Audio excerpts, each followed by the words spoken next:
आणि मी खूप छोटा माणूस आहे की मुलांना काही सांगू शकेल, परंतु एक ग्रामीण भागातल्या पार्श्वभूमीतून यूपीएससीची परीक्षा देऊन आयपीएस होण्यासाठी म्हणजे माझ्या बऱ्याचशा पदव्या सांगितल्या, sales tax inspector, deputy collector, IPS, LLB, MA आणि काय MBA वगैरे केलं.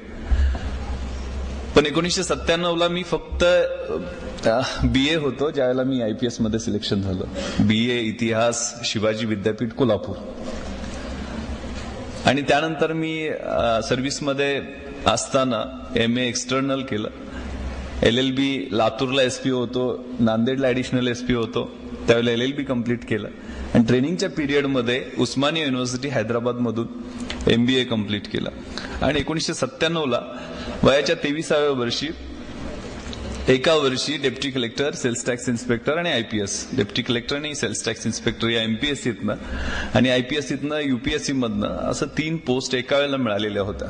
त्यामुळे थोडासा माझा म्हणजे स्वतःची पाठ थोपटून घेत नाहीये, परंतु सांगण्याचा मनोदय आहे की कशा पद्धतीने या स्पर्धा परीक्षांना आपल्याला एकत्रित तयारी करता येते आणि काही क्लुप्त्या असतात, काही प्लॅनिंग असतात की जे तुम्हाला या वयामध्ये भविष्य काळासाठी उपयोगी पडू शकतील.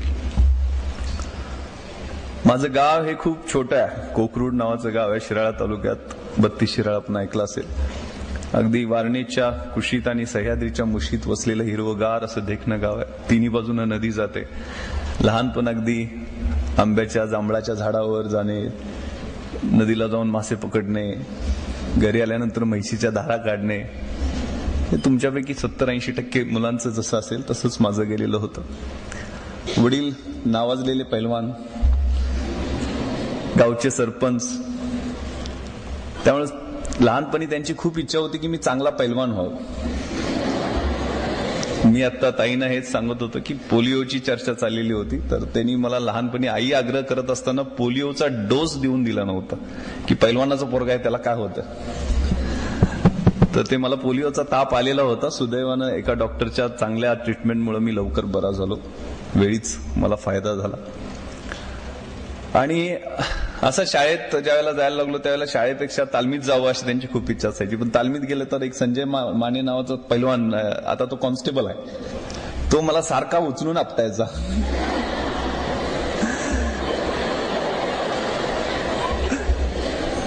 धाक लावणे असा प्रकार म्हणतात. त्यामुळं माझं काय तालमीत चालायचं नाही. तर हे काय कामाचं नाही आहे, हे काय कुस्ती खेळू शकणार नाही, शाळेत जाऊ दे या ऍटिट्यूडनं मला शाळेत पाठवण्यात आलं. मग शाळेत मात्र जरा थोडी पैलवानाचा मुलगा, सरपंचाचा मुलगा म्हणून दादागिरी चालायचीच. मग शाळेत गेल्यानंतर कुठं बसणार मी, तर वर्ग शिक्षिकेच्या खुर्चीवर. कारण शिक्षक तिरक्या डोळ्यानं बघायचे नाहीत, अरे पैलवानाचा पोरगा आहे, सरपंचाचा पोरगा, कशाला नादाला लागायचं त्याच्या. आणि नवीन एक बाई येणार होत्या, पण मी माझ्या नेहमीप्रमाणे स्टाईलमध्ये जाऊन खुर्चीत बसलेलो होतो. 6वीला होतो. अशीच कुणावर तरी दादागिरी चाललेली होती, छडी हातात होती माझ्या. त्या बाई आल्या, कदमबाई वर्गात आल्या, माझ्याकडे पाहिलं, मी का उभा राहिलो नाही, आल्या जवळ आणि कानाखाली 2 आवाज काढले. बाई म्हणाले, अरे विश्वास, तू स्वतःला काय समजतोस? सरपंचाचा मुलगा, पैलवानाचा मुलगा, असाच मोठा होशील, गावगुंड होशील, किड्यामुंगीसारखा जगशील आणि मरून जाशील. तू स्वतःच अस्तित्व काय राहणार नाही. मला ते शब्द झोंबले.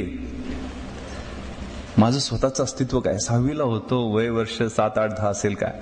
आणि पटलं नाही मला की आपल्याला काहीतरी चुकतंय आपलं. घरी गेलो मी, वडिलांना म्हटलं मला शाळेत जायचं नाही, मला माझी ओळख बनवायची. अरे वडील म्हणे शाळा शिकूनच ओळख बनवता येते. म्हटलं मी शाळेत जाणार नाही मी इथल्या. मग कुठं जाणार? तालुक्याच्या ठिकाणी शाळेला जाणार म्हटलं. न्यू इंग्लिश स्कूल 32 शिराळा या ठिकाणी मला ऍडमिशन घेतलं. सकाळी बस पकडायची 8 वाजताची.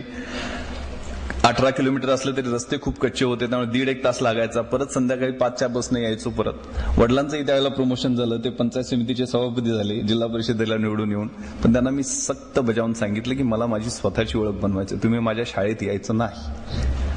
आणि ते शेवटपर्यंत माझ्या शाळेत आले नाहीत. अनेक कार्यक्रमांना त्यांना बोलवण्यात आलं पण ते आले नाहीत. 10वीचं वर्ष होतं. शिक्षकांचा रोल किती महत्वाचा असतो ह्या विद्यार्थ्यांसाठी सांगतो. 10वीचं वर्ष होतं. आमचे गायकवाड सर पीटीचे शिक्षक होते. त्यांना कळायचं की पोरगं हुशार आहे, 70-75% मार्क पडतायत, तर याला जाण्या येण्याचा वेळ खूप वाया जातोय. मग 17 किलोमीटर, 1 तास संध्याकाळी, 1 सकाळी. तर त्यांनी मला सांगितलं की तू विश्वास माझ्या घरी राहा, तुला काय घराचं भाडं द्यायचं असेल, मेसचं पैसे जे देतोस ते घरी माझ्या खर्चाला ते मी काय नाही म्हणत नाही, तुझा स्वाभिमान दुखवत नाही, पण तू घरी राहा, तुझा वेळ वाचेल, माझ्या घरात एक रूम आहे. ठीक आहे म्हटलं सर, जशी तुम्ही म्हणाल. पण सरांना एक सवय होती ती मला माहित नव्हती, ते पहाटे 3 वाजता उठायचे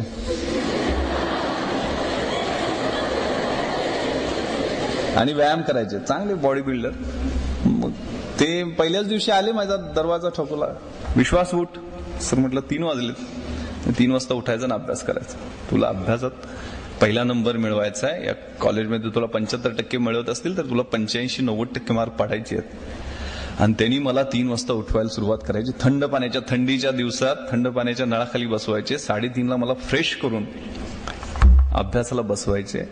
3:30 ते 8:30-9 पर्यंत माझा अभ्यास असा व्हायचा की जे काही वाचेल ते डायरेक्ट ब्रेन मध्ये जायचं. इतका चांगला अभ्यास झाला, कधी मी स्वप्नात सुद्धा विचार केला नव्हता एवढे मार्क, म्हणजे 88 साली 88% मार्क मिळवून मी तालुक्यात पहिला आलो.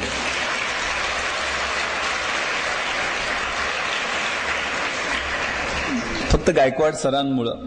मग सगळ्यांना जसं वाटत असतं त्यावेळेला मग 11वी-12वी सायन्स, मग व्होकेशनल इलेक्ट्रॉनिक्स, मग तो राजीव गांधींचा पिरियड होता की सगळ्यांनी इलेक्ट्रॉनिक्स इंजिनियर व्हायचं. मग माझ्याही मनात तसं घुसवण्यात आलं. मग मी 11वी सायन्सला कोल्हापूरला न्यू कॉलेजला ऍडमिशन घेतलं. पण 12वीला असताना अगदी स्कॉलर बॅचमध्ये चांगले मार्क्स पडत होते.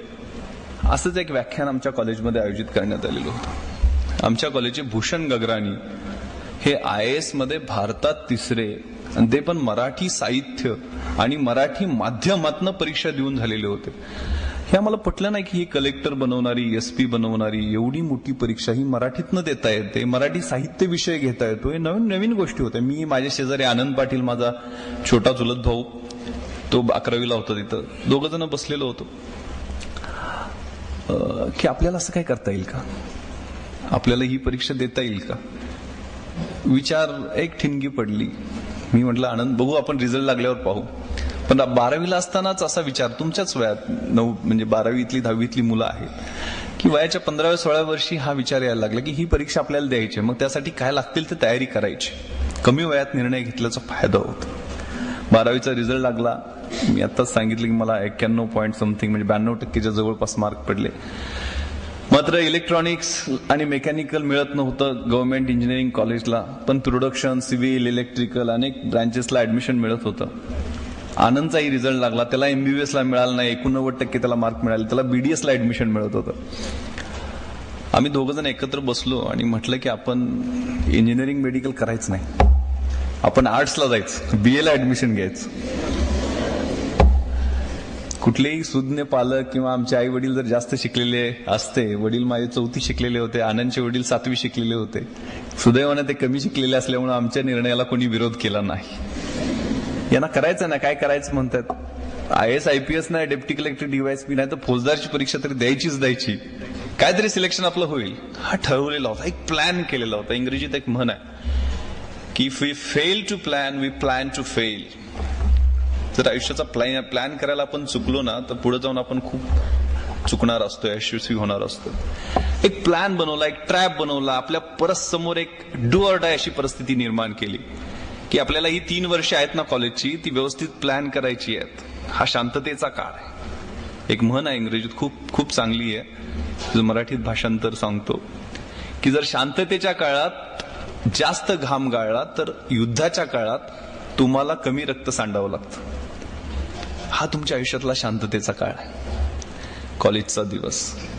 या कॉलेजच्या दिवसामध्ये जेवढा घाम तुम्ही गाळाल, घाम म्हणजे काय शब्दशः अर्थ घ्यायचा नाहीये, अभ्यास करून, जिद्दीनं, तळमळून एक एक दिवस जर तुम्ही प्लॅन करून घालवला, तुम्हाला महिन्यात काय करायचंय, वर्षात काय करायचंय ठरवलंय. दंगा मस्ती करायचीच असते कॉलेजला, त्याबद्दल दुमत नाहीये, परंतु आपलं करिअर काय आहे. आपले आई वडील आपल्याला या ठिकाणी पाठवतात, थोडाफार आपल्या पोटाला चिमटा काढून त्यांनी पैसे बाजूला ठेवलेले असतात, त्या पैशाचं काहीतरी चीज करून दाखवायचं, या जिद्दीनं ते पाठवत असतात. आपलं, आपल्या घराचं, आपल्या आई वडिलांचं, आपल्या शिक्षकांचं, या संस्थेचं नाव मोठं करायचं ही जिद्द तुमच्यामध्ये या वयामध्येच असते.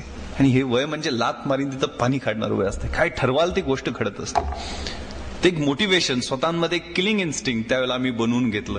आणि कॉलेजची माझी BA वर्ष होती, त्याचा प्लॅन मग NCCचं C सर्टिफिकेट आपल्याला मिळवायचं आहे. NCCच्या माध्यमातून शूटिंग कॉम्पिटिशनमध्ये आपल्याला गती आहे, तर त्याचं गोल्ड मेडल युनिव्हर्सिटीपर्यंत मिळालं पाहिजे. NSSच्या माध्यमातून मास लिटरसी, रुरल रिकन्स्ट्रक्शनचे कॅम्प आयोजित करून त्यात भाग घेणं. पुस्तकं मिळवणं थोडंसं कठीण होतं, कारण पुस्तक महागडी होती, एवढी मोठी संस्था आमची नव्हती. मग पुस्तकांसाठी काय करायचं, तर गावात एक आम्ही स्टडी सेंटर बनवलं. स्टडी सेंटरच्या माध्यमातून ग्रामीण भागातली जेवढे काय संस्था, इकडं तर आपल्या वेस्टर्न महाराष्ट्रातच आमचं गाव होतं, त्यामुळे सहकारी संस्थांचं जाळं होतं, त्यांच्याकडनं मदत जमा केली. आमच्या गावचे आमदार जे आता विधान परिषदेचे सभापती आहेत शिवाजीराव देशमुख साहेब, त्यांना ही कल्पना सांगितली की आम्हाला लायब्ररी बनवायची आणि लायब्ररीसाठी पैसे पाहिजेत. त्यांनी 1 लाख रुपये, मी असवायला होतो त्यावेळेला, आम्हाला मुख्यमंत्री सहायता निधीतनं मिळवून दिले. जवळजवळ 2-2.5 लाख रुपये आमच्याजवळ जमा झाले. त्यातली 1.5 लाखाची पुस्तकं आणि 1 लाखाची छोटीशी इमारत आम्ही बांधली. ती पुस्तकं 1.5 लाखाची म्हणजे वाघिणीचं दूध आम्हाला मिळालं आणि अभ्यासाला जिद्दीनं सुरुवात केली. काही माहित नव्हतं, कशी परीक्षा देता येते, कुठं देता येते, काय पुस्तक वाचावे लागतात, काय करावं लागतं, काही माहित नव्हतं. पण त्या पुस्तकाच्या माध्यमातून सगळ्या दिशा कळायला लागल्या. महाराष्ट्र शासनाची SIC नावाची इन्स्टिट्यूट आहे मुंबईमध्ये, ते माहिती मिळालं. तर हे कॉलेजच्या तुमच्या वयात ह्या गोष्टी सुरू केल्या की आपल्याला अशा पद्धतीनं प्लॅनिंग करून यश मिळवायचं आहे. आणि त्यासाठी एक दिवसाचा, एक रात्रीचा प्लॅन करायला सुरुवात केली. ग्रॅज्युएशनचा रिझल्ट, BA ला गोल्ड मेडल मिळालं युनिव्हर्सिटी लेवलला, परत मुंबईला SIC ला ऍडमिशन मिळालं. तिथं 6 महिने अभ्यास केला, पण पहिल्या अटेम्प्टला प्रिलिम्सलाच नापास झालो. परत डिप्रेशन आलं. पण MPSCची परीक्षा दिलेली होती. आता हे तुम्हाला बऱ्याच मुलांना समजणार नाही, पण MPSC UPSC प्रक्रियेत जी जाणारी मुलं आहेत त्यांच्यासाठी मी मॅडमना आणि सरांना म्हटलं होतं की वेगळं मी बसेन त्या 2-3 तास, त्या मुलांना दिशा कशा पद्धतीने देता येईल, कसा अभ्यास करायचा MPSC UPSCचा एकत्रित, त्याचा प्लॅन करावा लागेल. पहिल्यांदा MPSCची प्रिलिम पास झालो होतो. मुख्य परीक्षा, विषय कोणते निवडायचे हे कन्फ्युजन. तर नवीन विषय एक सोशॉलॉजी नावाचा घेतला, ज्याची मला ABCD सुद्धा माहित नव्हती, पण 8 दिवसात अभ्यास करून सुद्धा मला 140 मार्क त्यात पडलेले होते 200 पैकी, जी खूप चांगला स्कोर मानला जातो. आणि रिझल्ट लागला. मुद्दामून ही गोष्ट मी सांगतोय, रिझल्ट लागला. मुख्य परीक्षेत मी पास झालेलो होतो. मग पास झालं म्हटल्यानंतर इंटरव्ह्यूचा कॉल आला. मग सगळे लोक पेपरला वाचलेलं असतंय, अफवा पसरलेले असतात की या परीक्षेसाठी पैसे द्यावे लागतात, डेप्टी कलेक्टर करायचं आहे, DYSP करायचं आहे, एवढी बॅग घेऊन गेल्याशिवाय काय होत नाही, एवढा मोठा वशील असल्याशिवाय काय होत नाही. मलाही असं सांगण्यात होतं. त्यावेळेला तर मी 95 साली ज्यावेळेला पास होलो, नुसता पासआउट झालेलो होतो, 21-22 वर्ष वय होतं. जेवढे काय सांगतील ते पटण्याचा मोह व्हायचा. पण मी ठरवलेलं होतं की आपल्याला भरपूर, यावेळेला नाही झालं तर पुढच्या वेळेस. पण घरी येऊन काही लोकांनी सांगितलं, मधले काही दलाल भेटत असतात, तुमच्या मनामध्ये या गोष्टी क्लिअर असल्या पाहिजेत की असं त्याच्याशिवाय होत नाही, वशिला लावल्याशिवाय होत नाही, पैसे दिल्याशिवाय होत नाही. चुकीचे समज वारंवार बिंबवून सांगितलं ते आपल्याला पटतं. आणि त्यासाठी मला माहीत नसताना घरच्यांनी बरीचशी अरेंजमेंट करण्याचा प्रयत्न केला. मी ज्यावेळेला इंटरव्ह्यूला गेलो त्यावेळेला मला 2-3 वाक्यांमध्ये बाहेर घालवण्यात आलं की विश्वास, you R to young to join the service. म्हणजे 21 वर्ष वय होतं माझं, 1973चा जन्म आहे. आणि त्यांनी लिटरली माझा 5 मिनिटात इंटरव्ह्यू संपवला. मला रिटर्न एक्झामिनेशनला 530 मार्क होते, जे खूप चांगले होते. इंटरव्ह्यूला फक्त 70 मार्क दिले. 611ला शेवटची ओपनची पोस्ट मिळालेली होती. मला कुठलीही पोस्ट मिळाली नाही. Deputy collector, DYSP. Main pass झाल्यावर लोकांना गावाकडे अफवा पसरली, हे झाला साहेब झाला, डेप्टी कलेक्टर झाला, DYSP झाला, अशा अफवा पसरल्या. लोक माझ्याकडे भेटायला यायचे ग्रामीण भागात. अहो विश्वासराव, तुम्ही आता DYSP झाला, आमचं पोरगं तेवढं 12वी पास झाल्यावर का कॉन्स्टेबल भरती करायचंय. मी पण म्हणायचं हो, कारण त्या वेळात मी करतो ना म्हणे, जाता सर्व्हिस जॉईन करणार. आणि ज्यावेळेला रिझल्ट लागला त्यावेळेला कुठलीच पोस्ट मिळाली नव्हती. चुकीच्या मार्गाने गेलेलो होतो, एकही पोस्ट मिळाली नव्हती. फ्रस्ट्रेशन आलेलं होतं. घरी आलो की ग्रामीण भागात कशी परिस्थिती आहे, ज्यावेळेला चांगलं असतं त्यावेळेला सगळेजण कौतुक करायला येतात, आणि ज्यावेळेला वाईट होतं, अरे कसं काय झालं रे, येऊन भेटायला, जसे मैताला जातात ना भेटायला, तू तर पास होणार होता, काय झालं. आणि हा पिरियड असा असतो की अपयशामध्ये खूप जवळची लोक सुद्धा सोडून जातात, अगदी हृदयाच्या जवळची सुद्धा सोडून जातात, समजलेलं दिसत नाही.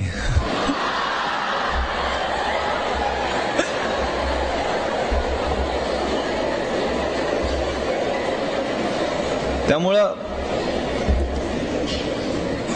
एक बॅड पॅच, 1996 वर्ष मी बॅड पॅच मानतो की असा वाईट अनुभव आल्यामुळं मी ठरवलं की मला स्वतःच काय जमणार नाही आता. त्यावेळेला जिल्हा परिषदेची इलेक्शन पण लागलेली होती. वडील ऑलरेडी जिल्हा परिषद मेंबर होते. त्यांना म्हटलं की मला काही अभ्यासाचं जमणार नाही, मला काय जिल्हा परिषद तिकीट मिळवून देताय का, बघा माझं वय भरते आता. तर वडिलांनी खूप चौथी शिकलेले होते, पण खूप समंजस, सरळ मार्गी. त्यांनी मला सांगितलं, विश्वास, तुला स्वतःचं, तू आता म्हणतोयस ना, तर ही गोष्ट ब्लेसिंग इन डिस्गाइज, इष्टापत्ती म्हणून समज आणि जिद्दीला कामाला लाग. येणाऱ्या वर्षात अभ्यास कर, जर झालं नाही तर बघू ना, आपलं काय शेतीवाडी चांगली आपली, काय प्रॉब्लेम नाही. पण तुला नापास झालाय, तुझा अपमान झालाय असं वाटतंय ना, तू अभ्यास कर. आणि 97ला मी अभ्यास करायला सुरुवात केली. माझ्याकडे डायरी आहे. माझी मुंबईला SICत मी ऑलरेडी होतो, त्यामुळे परत तिथं ऍडमिशन मला मिळाली नाही. राहण्याची सोय लवकर जवळ होत नव्हती. आंबिवली स्टेशन कल्याणच्या समोर आहे, कल्याणच्या पुढं जवळजवळ 80 किलोमीटर. त्या ठिकाणी आत्तेभाऊच्या फ्लॅटवर राहायची सोय झाली. तिथं मला गायकवाड सरांनी जी सवय लावलेली होती ना 10वीची, ती आठवली. तिथं मी 3ला उठायचो, 3:30ला मी 3:30ची ट्रेन पकडायचो आणि 5:30ला मी VT स्टेशनला पहिला माझ्या लायब्ररीत जाणारा मुलगा असायचो. सकाळपासून संध्याकाळपर्यंत 8:30 पर्यंत अभ्यास करायचो. एक जीन्स, एक गोलगाळ्याचा टी-शर्ट, स्लीपर, दाढी वाढलेली, अशा पद्धतीनं तळमळीनं एक 8 महिने अभ्यास केला. 8-9 महिने. आणि त्यावेळेला मग MPSCतनंही deputy collector, sales tax inspector, PSI तिन्ही परीक्षा दिलेल्या होत्या, वेगवेगळ्या परीक्षा झालेल्या होत्या. 3-3-9 प्लस फिजिकल ते PSIची असते ती धरून 10 आणि IPSच्या प्रिलिम मेन्स इंटरव्ह्यू 3, म्हणजे 13 परीक्षा 8 महिन्याच्या काळात मी नॉनस्टॉप पास होत गेलो.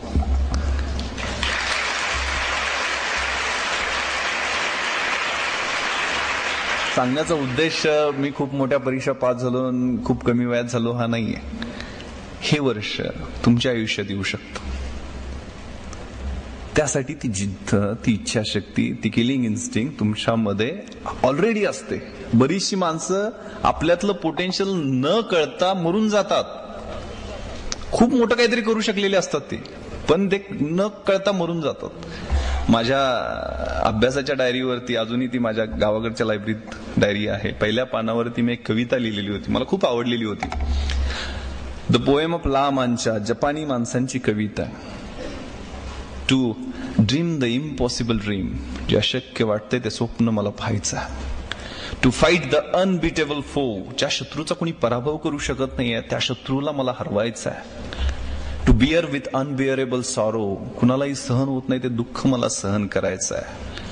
To run where the brave dare not to go, ज्या ठिकाणी धाडशी माणसं जाण्याचं धाडस करत नाहीत त्या ठिकाणी जाऊन मला धावायचं आहे. To love the pure and chaste from afar, to right the unforgivable wrong, to try when your arms are too weary. ज्यावेळेला माझे भाऊ थकलेले आहेत, माझे पाय थकले आहेत, हात थकलेले आहेत, शरीर थकलंय, त्यावेळेला मला समोर एव्हरेस्ट दिसतंय, त्यावेळेला मला माझं एक एक पाऊल त्या एव्हरेस्टच्या दिशेनं टाकायचं आहे. To reach that unreachable star, तो स्टार मला गाठायचा आहे. दिस is my quest, to follow that star no matter how hopeless, no matter how फार. To fight for the right without questions, without pause, to be willing to march into the hell for heavenly cause. मला सत्यासाठी झगडायचं आहे, संघर्ष करायचा आहे, कुठलाही प्रश्न त्यासाठी विचारायचा नाही, कुठलाही थांबा घ्यायचा नाहीये. माझी नरकात जायची सुद्धा तयारी आहे, पण त्याला कारण स्वर्गीय असलं पाहिजे.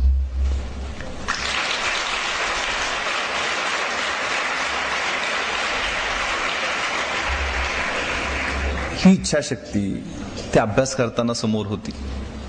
मी ज्यावेळेला इंटरव्ह्यूला गेलेलो होतो ना, त्यावेळेला मी, आनंद, माझ्याबरोबर जो चुलत भाऊ होता ना, तोही माझ्याबरोबर IAS मध्ये सिलेक्ट झाला.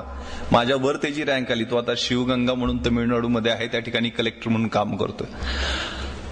आम्ही ज्यावेळेला इंटरव्ह्यूला धोलपूर हाऊसमध्ये दिल्लीला गेलेलो होतो, त्यावेळेला आमच्याबरोबर एक विकास जैन नावाचा मुलगा होता.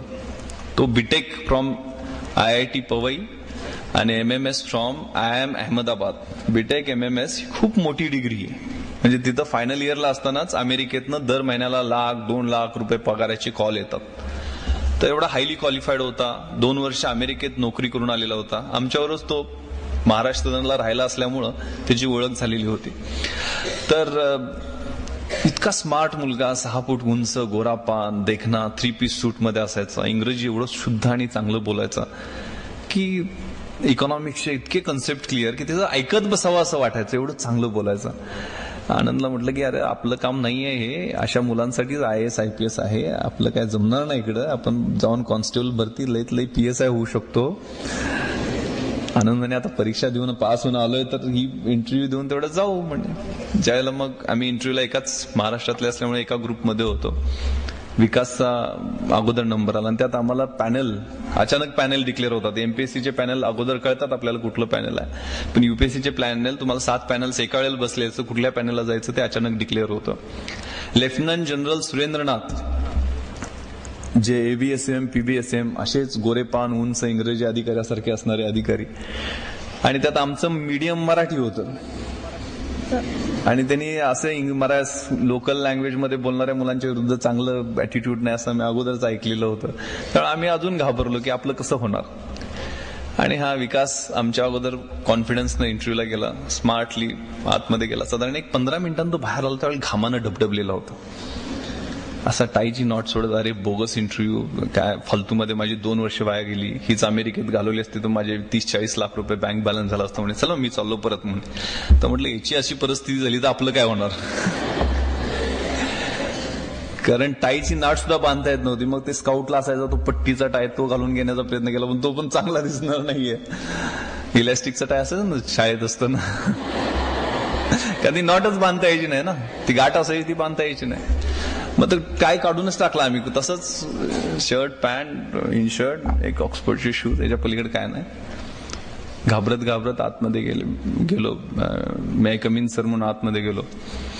तर ते इंटरव्ह्यूचं पॅनल असं असतं UPSCचं की घोड्याच्या नालाचा आकार असतो ना, तशा पद्धतीने सिटिंग अरेंजमेंट असते. मध्ये एक चेअर असते आणि त्याच्यावर तुम्ही दिसता, म्हणजे नख शिखांत सोल टू क्राऊन तुम्ही त्या पॅनलला दिसत असता. कोपऱ्यात एक सायकोअनालिस्ट बसलेले असतात. तुम्ही खरं किती बोलताय, खोटं किती बोलताय आणि तुमचा कॉन्फिडन्स कसा आहे ते चेक करत असतात. आणि माझ्या शेजारी कुलकर्णी मॅडम एक होत्या. म्हणजे त्यांनी पॅनलनी इंग्रजीत प्रश्न विचारायचा, मॅडमनी मराठीत करून मला सांगायचा, मी मराठीत उत्तर द्यायचं, मॅडमनी इंग्रजीत करून त्यांना सांगायचं.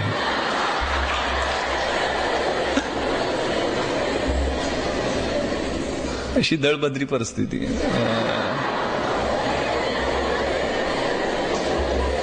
तर लेफ्टनंट जनरल सुरेंद्रनाथनी सुरुवात केली. विश्वास, why don't you speak in English. मराठीत सांगतो आता सगळ्यांना, गावाकडचीच पोरात मायासारखीच असणार त्यावेळेस मी. तू इंग्रजीत का बोलत नाहीस, तुझं माझं थेट संभाषण होईल, there will be direct communication. मी म्हटलं sir, I am from rural background, मी खेड्यातला आहे, प्लीज मला मराठीत बोलू दे, मी कम्फर्टेबल फील करेल.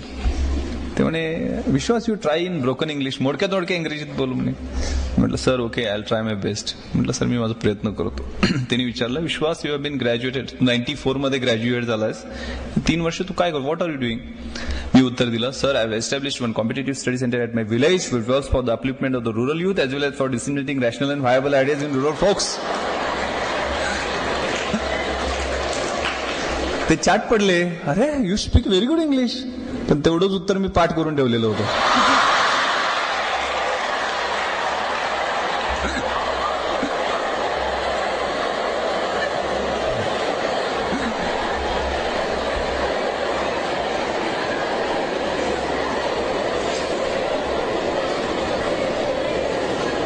कारण ग्रॅज्युएट झाल्यानंतर 2-3 वर्ष काय करतो, सगळ्यांना प्रश्न विचारतात, मलाही विचारणार, मला माहित होतं, त्यामुळे पाठ करून ठेवलेलं होतं. त्यानंतर माझं खरं इंग्रजी बाहेर यायला लागलं. पुढचा प्रश्न काय होता, माझा मराठी साहित्य विषय होता आणि त्यांनी मला विचारलं की विश्वास, you might have heard about Ghashiram Kotwal. Ghashiram Kotwal बद्दल ऐकलं असशील, वाय इट वॉज कंट्रोवर्सी, वादग्रस्त का झालेलं होतं. मी उत्तर दिलं sir, Ghashiram Kotwal was drama written by Vijay Tendulkar and it was controversial because Nana Fadnis was shown as behind women person. आता त्यांना बिहाइंड वुमेनचा अर्थच कळेल ना. मग त्या मॅडमनं मी सांगितलं स्त्री लंपटचं भाषांतर करून द्या. मग त्यांनी वुमनायझर म्हणून भाषांतर, म्हणजे असं माझं जमेल तसं पुढे ढकलायला लागला. पण माझ्या एरिया ऑफ इंटरेस्ट मध्ये ज्या वेळेला इंटरव्ह्यू आला, माझा छंद जो होता तो organising rural youth for mass development, ग्रामीण भागातील युवकांचं रचनात्मक कार्यक्रमांसाठी संघटन. आणि त्यासाठी मी सगळ्या गोष्टी खेड्यातल्या असल्यामुळं खेड्यातल्या गोष्टी स्वतः केलेल्या होत्या. मला ग्रामीण भागातले प्रश्न चांगल्या पद्धतीनं माहित होते, त्यामुळे जमेल तशी माझा UPSCतनं IPSचा इंटरव्ह्यू असो किंवा MPSCनं डेप्टी कलेक्टरचा असो, विक्रीकर निरीक्षकचा असो किंवा कुठलाही असो, मला पुढचे प्रश्न काय विचारणार हे माहीत असायचं. कारण मी त्याचा प्लॅन केलेला होता. आपल्याला याचा सब क्वेश्चन्स हा असू शकतो. शूटिंगच्या संदर्भात सगळी तयारी केलेली होती. त्यामुळे मला सगळे प्रश्न, उपप्रश्न जे अपेक्षित होते ते विचारले गेले. जसे जमतील तसे मराठी, हिंदी, इंग्रजीत ते प्रश्नांची उत्तरं मी दिली. शेवटचा प्रश्न त्यांनी विचारला होता तो खूप मला महत्वाचा वाटतो आणि मला त्यांनी मार्क जास्त दिले असतील असं वाटतं. त्यांनी हिंदीत विचारलेलं होतं लेफ्टनंट जनरल सुरेंद्रनाथनी कि विश्वास इस दुनिया में तुम क्यों आए हो, इस दुनिया में आने का तुम्हारा मकसद क्या. तर काय उत्तर, मी तर स्वतःहून आलेलो नाही, आई वडिलांनी आणलं. काय उत्तर द्यावं. काय म्हणजे कलेक्टर झालो तर ग्रामीण भागातले प्रश्न सोडवेन, लोकांच्या समस्या सोडवेन, गरिबांचे अश्रू पुसण्याचं काम करेन, असं काहीतरी उत्तर दिलं असतं तर ते बोगस नकली वाटलं असतं. मी क्षणभर माझ्या भूतकाळाकडे पाहिलं. मला बाहेर बसलेला आनंद दिसला. तो इंटरव्ह्यूसाठी आलेला होता. भूतकाळाकडे पाहिलं, पूर्ण भूतकाळाचं पुनर्विलोकन केलं आणि उत्तर दिलं, sir I have come here to struggle. मी या ठिकाणी संघर्ष करायला आलोय. आतापर्यंत प्रतिकूल परिस्थितीशी संघर्ष करत इथपर्यंत पोहोचलोय आणि इथं तुम्ही मला जर सिस्टम मध्ये येण्याची संधी दिली तर सिस्टम मधल्या वाईट गोष्टींच्या विरुद्ध संघर्ष करायची इच्छा आहे. ते उत्तर त्यांना अपील झालं. आणि ज्या ठिकाणी मी म्हटलं होतं ना मगाशी, विकास Jain, अमेरिकेतली BTech MMS highly qualified, मी BA इतिहास शिवाजी विद्यापीठ कोल्हापूर. तो हायली क्वालिफाईड मुलगा, त्याला पहिला प्रश्न विचारला की तू अमेरिकेतली 2 लाख रुपये पर महिन्याची नोकरी सोडून इथं 10,000 रुपये पर महिन्याची नोकरी पकडायला कशासाठी आलास. त्याला त्याचं उत्तर व्यवस्थित देता आलं नाही. त्याच्या इंटिग्रिटीबद्दल, त्याच्या ऑनेस्टीबद्दल, त्याच्या प्रामाणिकपणाबद्दल क्वेश्चन मार्क तयार झाला. आणि पुढचे त्याला प्रश्न विचारले की तुझ्या टाइम मध्ये इन्ग्रेडियंट्स कोणते आहेत, त्यात नायलॉन किती % आहे, पॉलिस्टर कसं किती % आहे, मग ते टेरिलिन कसं बनवतात. म्हणजे अतिशय इरिलेव्हंट असंबद्ध प्रश्न त्याला विचारले गेले आणि जाणीवपूर्वक त्याचा इंटरव्ह्यू फ्लॉप करण्यात आला. 300 पैकी त्याला 80 मार्क होते. त्या ठिकाणी मला महाराष्ट्रात 1997ला सगळ्यात जास्त 210 मार्क दिलेले आहेत.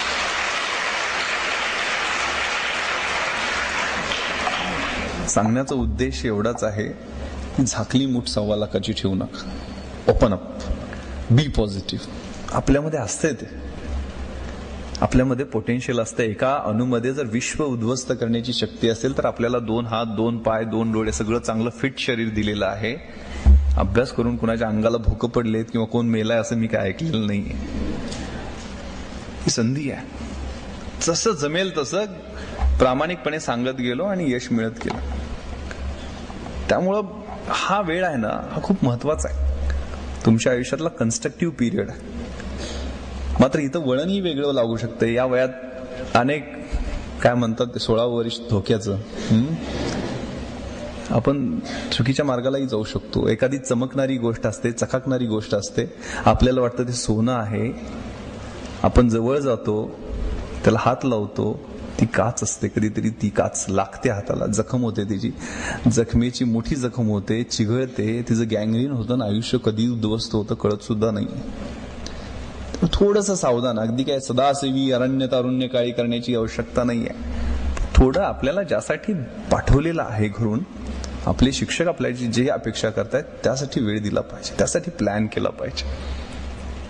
एक चांगला शेर मला SMS वरती पाठवलेला होता कुणीतरी परवा, खूप चांगला, कि मंजिलें उन्हीं को मिलती है जिनके सपनों में जान होती है, यूं ही पंख होने से कुछ भी नहीं होता, हौसलों से उड़ान होती है.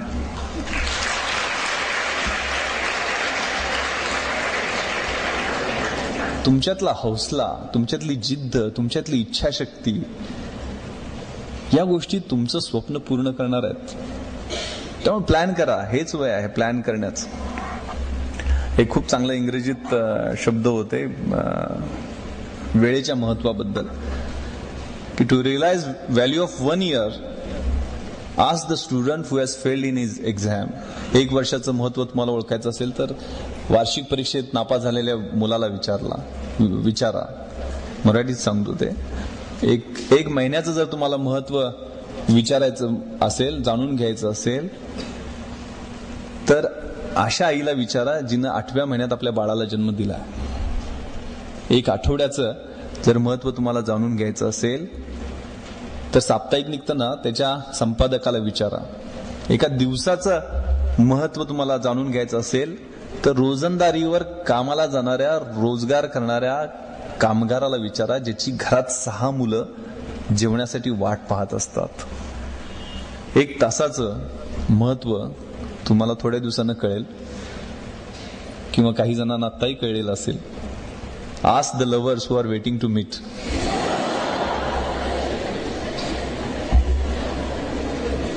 एक मिनिटाचं महत्व तुम्हाला जाणून घ्यायचं असेल तर ज्याची ट्रेन चुकली आहे अशा माणसाला विचारा.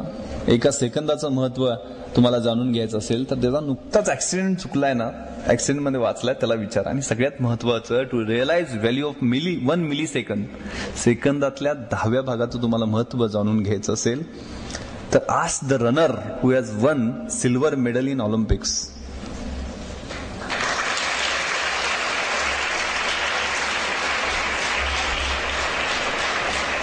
त्यामुळे वेळेचं नियोजन याला खूप महत्व आहे.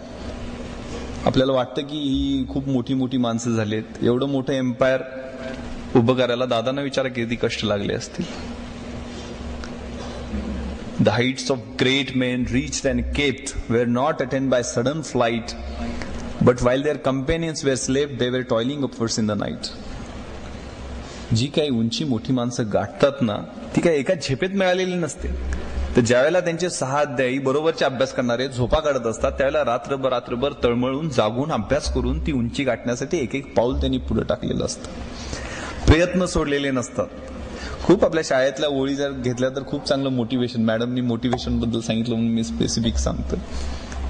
खूप चांगली एक कविता शाळेत असताना होती की जब तक सफल न हो नींद की चैन त्यागो तुम, संघर्षों का मैदान छोड़कर मत भागो तुम, कुछ किए बिना जय जयकार नहीं होती, कोशिश करने वालों की हार कभी नहीं होती. ही कोशिश, प्रयत्नवाद, संघर्ष हे तरुणाईची ओळख. तरुणाई कसली आहे? भगतसिंग, राजगुरू, सुखदेव, अशफाकुल्ला खान यांनी सुद्धा दंगा केला होता ना, त्यांची तरुणाई होती. रंग दे बसंती पाहिला असेल. न इज्जत दे, न अजमत दे, न सूरत दे, न सीरत दे, मेरे वतन के वास्ते या रब मुझे मरने की सिर्फ हिम्मत दे. कशी इच्छाशक्ती असायची, काय आरजू असायची. आरजू कुछ भी नहीं है, आरजू बस यही है, रख दे कोई खा के वतन मेरे कफन में, माझ्या कफनामध्ये या देशाची एक मूठभर मिट्टी ठेवावी, अशी आरजू असणारे भगतसिंग. फासावर जाताना आईला म्हणतात की मनी धीर धरी शोकावरी जननी भेटेन 9 महिन्यांनी. तू शोकावर, मी फासावर चाललोय ना, पण पुन्हा तुझ्या पोटामध्ये 9 महिन्यांनी जन्म घेणार आहे. तू शोकावर, धीर धर. अशी इच्छाशक्ती असणारी आमची आदर्श मंडळी, यांचे आदर्श समोर ठेवायचे, यांचे रोल मॉडेल्स म्हणून पुढे घ्यायचे. मी परवाच एक सर्वे वाचत होतो. आजकालची आपली मुलं आपलं कॉलेजचं शिक्षण पूर्ण होई तोपर्यंत 20,000 तास टीव्ही पाहतात. 20,000 तासामध्ये 15,000 खुनाचे सीन, मर्डरचे सीन, 12,000 रेपचे सीन आणि 1,00,000 अश्लील जाहिराती पाहतात. त्यांच्या पुढे किती आईबापांनी, शिक्षकांनी बोंब मारून सांगण्याचा प्रयत्न केला तर कसा फरक पडणार, असा एक सर्वे आला होता. आणि त्यात असं म्हटलेलं होतं की आजचे प्रश्न शाळेचे तास चुकवणे, शाळेमध्ये टिवल्या बावल्या करणे, विमान फेकणे अशा पद्धतीचे आहेत. म्हणजे शाळेतले प्रश्न, बंक करणे क्लासेस. पण उद्या जाऊन हे प्रश्न, शाळेतले प्रश्न, कॉलेजचे प्रश्न, हे गर्भपात, एड्स, चाकू सुऱ्यांचा वापर अशा पद्धतीचे भयानक होऊ शकतात. तर वेळीच आपल्याला सावध व्हायला नको का, तर विचार करण्याची आवश्यकता आहे. मी इन्स्पेक्शनसाठी एका पोलीस स्टेशनला 8 दिवसापूर्वी गेलेलो होतो. 8-15 दिवस झाले असतील. इन्स्पेक्शनला महिला सुरक्षा समितीची बैठक मी घेतो आणि गावाचं नाव सांगत नाही, त्यात काय फारसं महत्व नाही आहे. त्या महिलांची बैठक बोलवलेली होती आणि त्यांना म्हटलं की तुम्ही पोलीस स्टेशनला राऊंड मारला का, पाहिलं का पोलीस स्टेशनमध्ये कोणी आहे का. ते म्हणे नाही. मग म्हणजे चला आपण फिरून येऊ जरा पोलीस स्टेशनमध्ये. कोपऱ्यात एक बाई बसलेली होती, तोंडाला तिनं बोळा पकडलेला होता. मी म्हटलं का ताई, कशाला आलाय तुम्ही, का पोलीस स्टेशनमध्ये का आलाय. तिने तोंडाचा बोळा बाहेर काढला तर भळाभळा तिच्या तोंडातनं रक्त व्हायला लागलं. काय झालं, काय ऍक्सिडेंट झाला तुमचा, कशानं रक्त कशानं तोंडात न्यायला लागली. तर तिनं आपला डावा हात माझ्या समोर केला. त्या डाव्या हातामध्ये तिचे 7 दात होते आणि ती दाखवायला लागली, दादा हे म्हणे माझे दात अजून 3-4 वरती असे घुसलेले आहेत. काय झालं, कशामुळे झालं. तर म्हणे मला 3 पोरी आहेत या, आणि पोरगा होत नाही म्हणून नवऱ्यानं तोंडात वरवंटा मारला. तर ही इतकी भयानक घटना आहे की तुमच्या मनावरती विपरीत परिणाम करणारी असू शकेल, पण ही फॅक्ट. ती भाऊजाईचं ऐकून त्या नवऱ्यानं म्हणे तोंडात वरवंटा मारलाय आणि हे दात माझे पडलेत आणि वरती दात गेलेत. मला खूप राग आला. मी इमिडिएटली तिथे इन्स्पेक्टरला बोलवलं, म्हटलं 307चा गुन्हा दाखल करा, बेट्याला धरून आणा, लॉकअपमध्ये टाका पहिले. ते सांगितलेलं तिला कळलं असावं, तिनं माझे पाय धरले. हो दादा म्हणे, काय गुन्हा दाखल करायचं नाही, मला माझं नाणं मला लावून द्या फक्त, माझी 3 पोरं रस्त्यावर येतील. ही जर परिस्थिती आज स्वातंत्र्य म्हणून 60 वर्ष व्हायला लागलेली आहेत, अशी जर असेल तर त्या स्वातंत्र्य देवतेने विनवणी कुणाला करायची? त्यामुळे ही फॅक्ट आहे आणि ही ग्रामीण भागातली फॅक्ट आहे. आज ही एखादी मुलगी रोज 2 ते 3 मुली विहिरीत उडी मारतात किंवा स्टोचा भडका होतो, मला कळत नाही कशा पद्धतीने होतो. आणि आई वडील 30-40 हजार रुपये कशाला केस दाखल करायची, पुढे जाऊन ते कॉम्प्रोमाइजच करायचं आहे, केस कुठं सुटणार आहे, आणि ते पुढच्या पोरगीचं लग्न तर तेवढ्यात पैशात होईल. त्यासाठी अभ्यास करा, तुम्ही स्वतःच्या हक्कासाठी अभ्यास करा, स्वतःच्या ओळखीसाठी अभ्यास करा. ही फॅक्ट आहे. अजून म्हणजे बरेच आपली संस्कृती सांगते, यत्र नार्यस्तु पूजन्ते रमन्ते तत्र देवता. ज्या ठिकाणी नारीची पूजा होते त्या ठिकाणीच देवता वास्तव्य करतात, आणि ज्या ठिकाणी होत नाही तिथं त्राफला क्रिया, कुठलीही क्रिया यशस्वी होत नाहीये. म्हणून पूजा करायची आहे. पूजा एवढ्यासाठी करायची की प्रजननार्थ महाभागा या स्त्रिया ज्या आहेत त्या आपलं प्रजनन करतात, आपली पिढी वाढवतात, म्हणून त्यांची पूजा करायची आहे. तर म्हणजे संस्कृती आपण मोठ्या गप्पा मारल्या तरी फॅक्ट बघितल्या तर विजय देवरायच्या राजाला 4000 बायका होत्याच ना. एका वेळेला 4000 बायका सती गेल्या. तर मला समजत नाही, एक राजा 4000 किती दिवस होतात आयुष्यातले.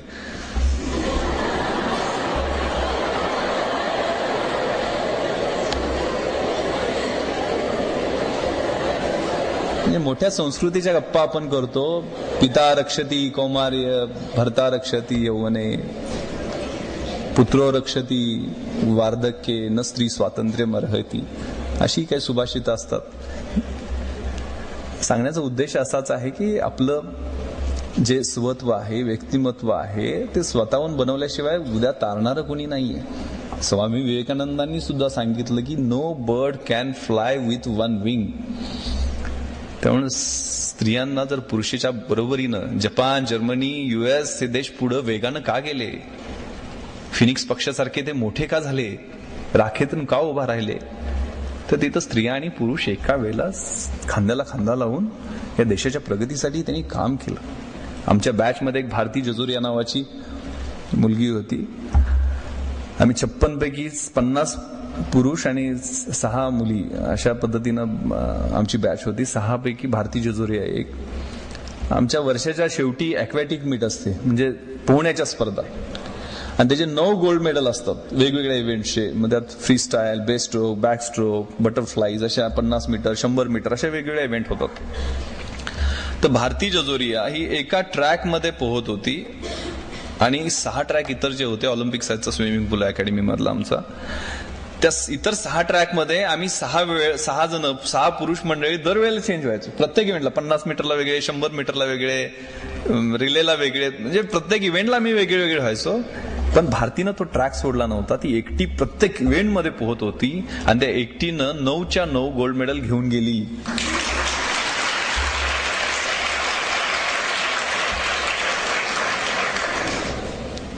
इंदिरा गांधींच्या बद्दल पण म्हटलं होतं ना की she is the only man in the Lok Sabha.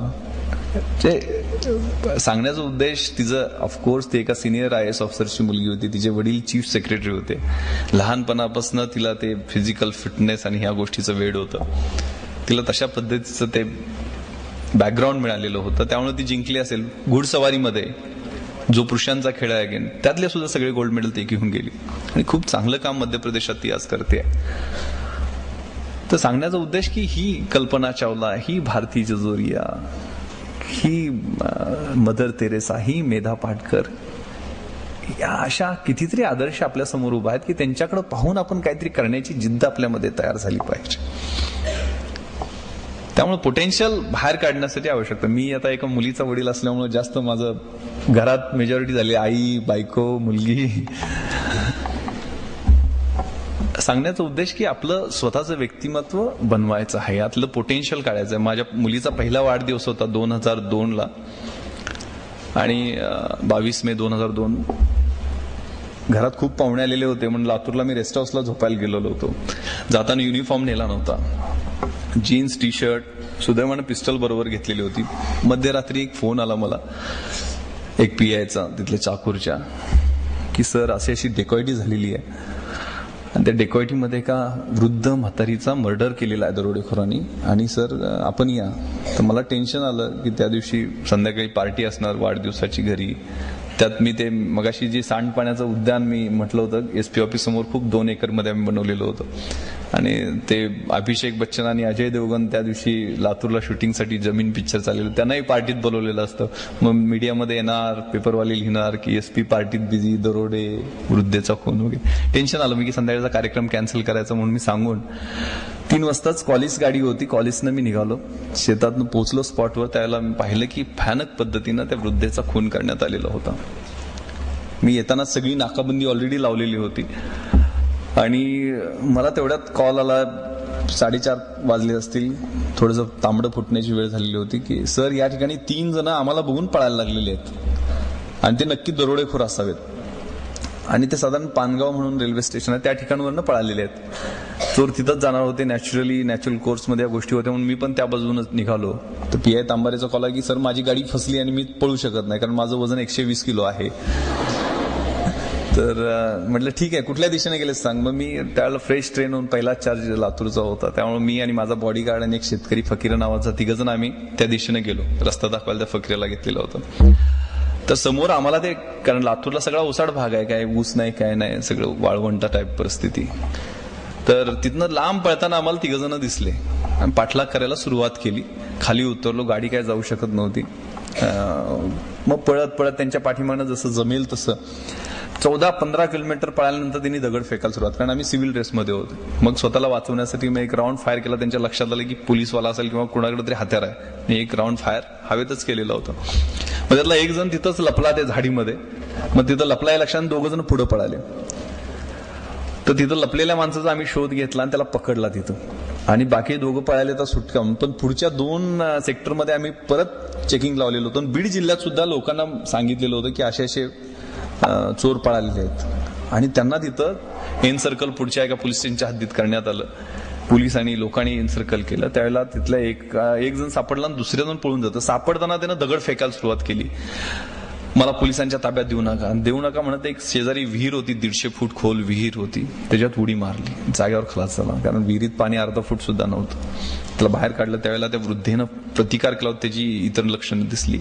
एवढी मोठी मी गोष्ट सांगितली एवढ्यासाठी की मी तिथं स्पॉटवर इमिडिएटली गेलो, कारण बीड जिल्ह्यात होतं, तिथं मृत्यू झालेला होता. परत ह्युमन राईट कमिशन, इतर एन्क्वायरी सुरू होणार म्हणून इमिडिएटली मी स्पॉटवर गेलेलो होतो, व्हिडिओ शूटिंग वगैरे करायचं म्हणून त्या मॅटरचं. आणि येताना मी ते एक दरोड्याचं स्पॉट तर ते मृत्यू झालेल्याचा स्पॉट, या दोन्ही मधलं अंतर मोजलं तर ते 54 किलोमीटर होतं. नॉनस्टॉप हे दरोडेखोर 3 टप्प्यामध्ये 3 टीमनं पाठलाग करत असताना 54 किलोमीटर 1.5 तासात जवळजवळ पळालेले होते. यांना जर ऑलिम्पिकला पाठवलं असतं तर गोल्ड मेडल घेऊन आले असते. किती जबरदस्त शक्ती असते आपल्यामध्ये, किती जबरदस्त पोटेन्शियल असते. दुर्दैवानं एक विशिष्ट समाजाचे ते लोक होते ज्यांच्याकडे आपण तिरस्कारानं पाहतो. लिंबाराम सारखा एखादा धनुर्धर त्याच समाजात येतो. सांगण्याचा उद्देश असा आहे की आपल्यातलं पोटेन्शियल ओळख. एवढं चांगलं इन्फ्रास्ट्रक्चर, एवढं चांगलं वातावरण, लायब्ररी, इतक्या चांगल्या सोयी असणारी एवढी संस्था, हे तुमचं भाग्य आहे. तुम्ही योग्य ठिकाणी, योग्य काळामध्ये, योग्य वयामध्ये आलेला असता. रवींद्रनाथ टागोरांनी एक कविता लिहिलेली होती जिची भाषांतर CD देशमुखांनी केलेलं होतं की असशी जेते आताच तेते काम हातीची सोडू नको, नव्या प्रदेशात धुंडुनी काढीन स्वप्न सुखी आळसू नको, घरापासची कर्मभूमी ती टाक नांगरुणी पांगू नको. ही कर्मभूमी आहे.